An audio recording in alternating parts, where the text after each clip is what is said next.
الحمدللہ وکفا وسلام علی عبادہ الذین اصطفیٰ اما بعد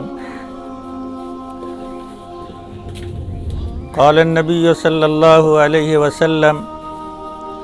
طلب العلم فریضۃ علی کل مسلم۔ محترم سامعین کرام، اللہ رب العزت دنیا میں اپنے بہت سارے احکام نازل کیے جس پر عمل کرنا اور جس کے تحت اپنی زندگی کو گزارنا ضروری بھی ہے اور انسان کے لیے فائدہ مند بھی ہے، مگر ایک بات یہ سمجھنا ہے کہ کسی چیز کے نفع اور نقصان کے لیے اس چیز کا علم اور اس کی جانکاری ضروری ہے۔ قرآن مقدس میں، حدیث کی کتابوں میں جنت کا ذکر ہے، جہنم کا ذکر ہے، قبر کے حالات ہیں، آفت و مصیبت ہے، بلا ہے، بہت ساری چیزوں کا ذکر ہے، مگر اس کے نفع اور نقصان کو انسان اسی وقت سمجھ سکتا ہے جبکہ اس چیز کا اس کو علم ہو جائے۔ آج دنیا بہت زیادہ ترقی کر گئی، آج دنیا بہت ساری چیزوں کا ایجاد کر لیا، مگر افسوس یہ ہے کہ دنیا والے اپنے بارے میں یہ نہیں جان سکے کہ وہ کیا ہے اور اس کو کیا کرنا چاہیے۔ اسی وجہ سے آپ صلی اللہ علیہ وسلم نے حدیث مبارک میں ایک اصول بتلایا، طلب العلم فریضۃ علی کل مسلم، کہ ہر مسلمان کو علم کا حاصل کرنا فرض ہے۔ محترم بزرگوں، آپ کو یہ شبہ پیدا ہو سکتا ہے کہ ہر شخص عالم نہیں بن سکتا، ہر شخص حافظ نہیں بن سکتا، ہر شخص مفتی نہیں بن سکتا، پھر اس حدیث پہ عمل کیسے ہوگا؟ محدثین کرام، علماء کرام، بزرگان دین نے اس حدیث کا مطلب یہ بیان کیا ہے، طلب العلم فریضۃ علی کل مسلم، کہ ہر مسلمان کو اتنا علم حاصل کرنا ضروری ہے جس سے وہ حلال اور حرام کو پہچان سکے، کھا کیا رہا ہے، پہن کیا رہا ہے، بول کیا رہا ہے، معاملات کیسے کر رہا ہے، تجارت کیسے کر رہا ہے، اس میں کون سا کام حلال ہے اور کون سا کام حرام ہے، اتنا جاننا اور علم کا حاصل کرنا تو ہر مسلمان پہ فرض اور ضروری ہے۔ اگر یہ بھی نہیں ہوا تو ہم نماز پڑھیں گے شکلاً، مگر وضو کے فرائض معلوم نہیں، میری نماز نہیں ہوگی۔ زکوٰۃ، روزہ، قربانی، حتیٰ کہ غسل کا مسئلہ، اگر یہ جانکاری نہ ہو، آدمی پورے دن گنگا میں نہا لے، نماز پڑھے، اگر اسلامی اصول کے تحت غسل کے فرائض پر عمل نہیں کیا، پھر اس کا پورے دن گنگا میں ڈبکی لگانا بیکار ہے، اس کے بعد جو بھی عمل ہے وہ بھی بیکار ہے۔ مثلاً علم کی اہمیت یہ ہے، چھوٹی چھوٹی بات ہے، لوگ حرام شراب کو جانتے ہیں، گرچہ مسلمان بھی پیتے ہیں لیکن حرام جانتے ہیں، سود حرام ہے، چوری حرام ہے، گرچہ مسلمان کرتے ہیں، یہ الگ چیز ہے، لیکن اس کے باوجود بھی چھوٹی سی بات یہ ہے، مثال کے طور پر ایک شخص ناخن پہ التا لگا لیا، یا کوئی شخص رنگ پینٹ کر رہا ہے، اس کے بدن پر وہ رنگ پینٹ کا دھبا پڑ گیا، یا شادی بیاہ کے موقع سے چون بدن پہ چھیٹا جاتا ہے، وہ لگ گیا، میرے بھائی بڑا اہم مسئلہ یہ ہے کہ اگر اس کو چھڑایا نہ گیا، یا عورتیں آٹا گوندتی ہے ناخن میں یا ہاتھ کے کسی حصے میں، وہ خشک ہو گیا، آٹا گوندھا ہوا لگا رہ گیا، مان لیجئے بدن ناپاک ہوا، غسل کیا اب وہ آٹا سٹا ہوا ہے، بدن پاک نہیں ہوا، التا لگا ہوا ہے، نہا لیا، بدن پاک نہیں ہوا، چون لگا ہوا ہے، اس کے نیچے پانی نہیں پہنچ پائے گا، اس کا غسل نہیں ہوا۔ یہ چھوٹی سی بات ہے۔ کھانے کا مسئلہ آپ سب کو تجربہ ہوگا کہ لال رنگ کی چیونٹی اکثر گھروں میں رہا کرتی ہے، کسی موسم میں تو روٹی میں چیونٹی لگ جاتی ہے، اور بھی دوسرے کھانے کی چیزوں میں، چینی میں تو اکثر و بیشتر وہ چیونٹی چلی آتی ہے۔ لیکن علماء نے لکھا ہے کہ جان بوجھ کر وہ چیونٹی کھانا حرام ہے۔ ہم لوگ کیا کرتے ہیں اپنے گھروں میں؟ جتنا نکل سکا نکالا، جو رہ گیا اسی سے چائے بھی بن جاتی ہے، اسی کو دودھ میں کھا لیتے ہیں۔ یہ اصل میں کمی کیوں ہے؟ یہ اس لیے ہے کہ ہم نے اپنے اندر وہ علم پیدا نہیں کیا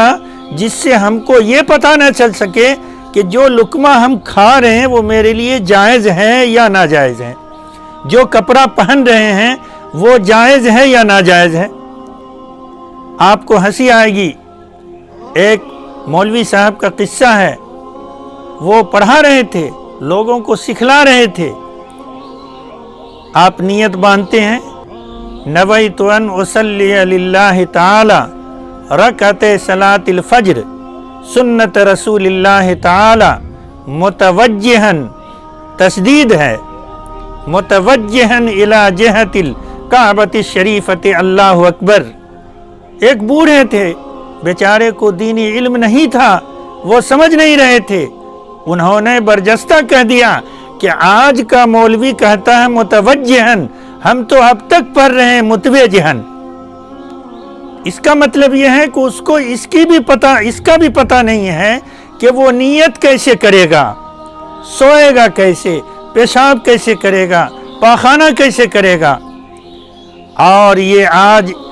جلسہ، جلوس، تقریر، ساری باتیں ہو رہی ہے، اس پہ عمل نہیں ہو رہا ہے کہ ہم اپنے اندر علم اتنا نہیں رکھ پا رہے ہیں کہ جس سے ہم یہ پہچان سکیں کہ اس کے کرنے سے گناہ ہے اور اللہ ناراض ہوتا ہے۔ اتنا تو جاننا ہی ضروری ہے۔ آج افسوس کا رونا ہے، مسلم معاشرے میں ہم نے دینی علم کو، جو شریعت کی بنیاد ہے، جس کی وجہ سے ہم شریعت کو پہچان سکتے ہیں،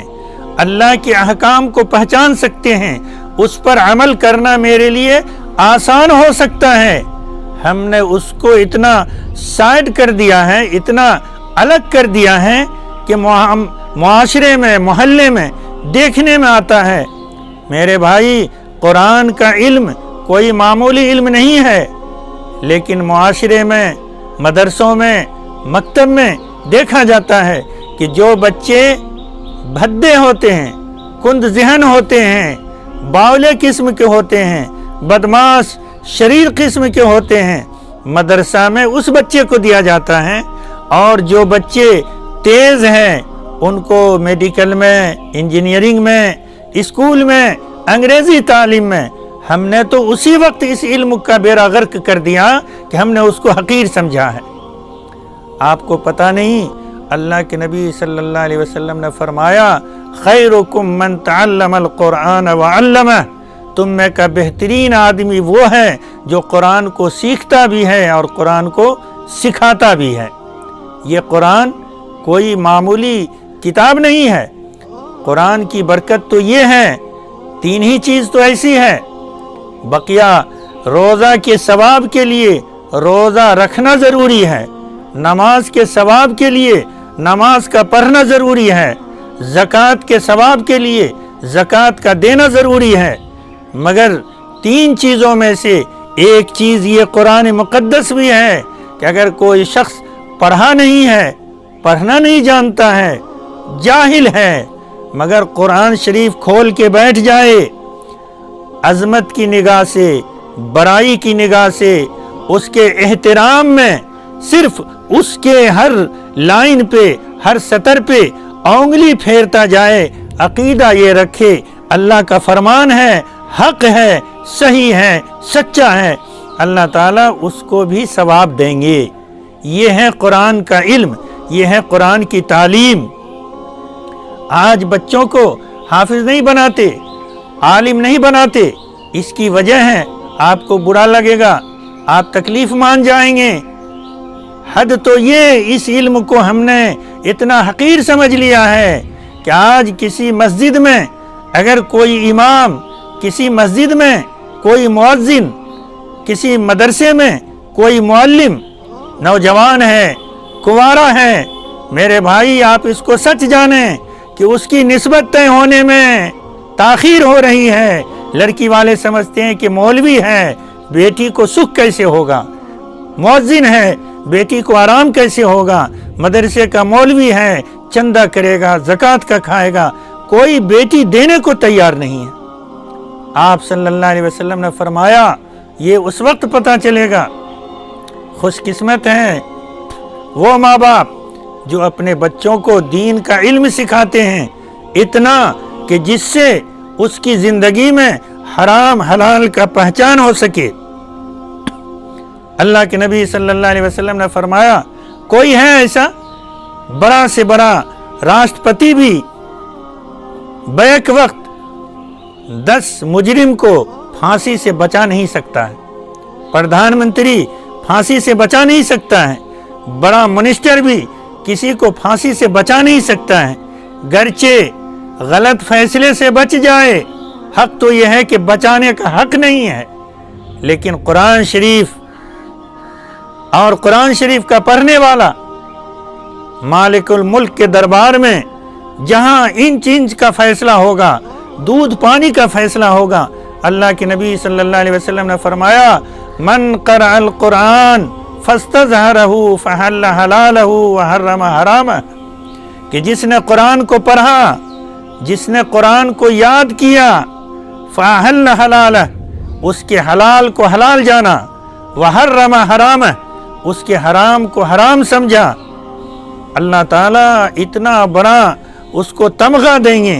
اتنی بڑی ڈگری دیں گے، اتنا بڑا پاور اس کو دیں گے۔ اللہ کے نبی نے صلی اللہ علیہ وسلم نے فرمایا وَشَفَّعُهُ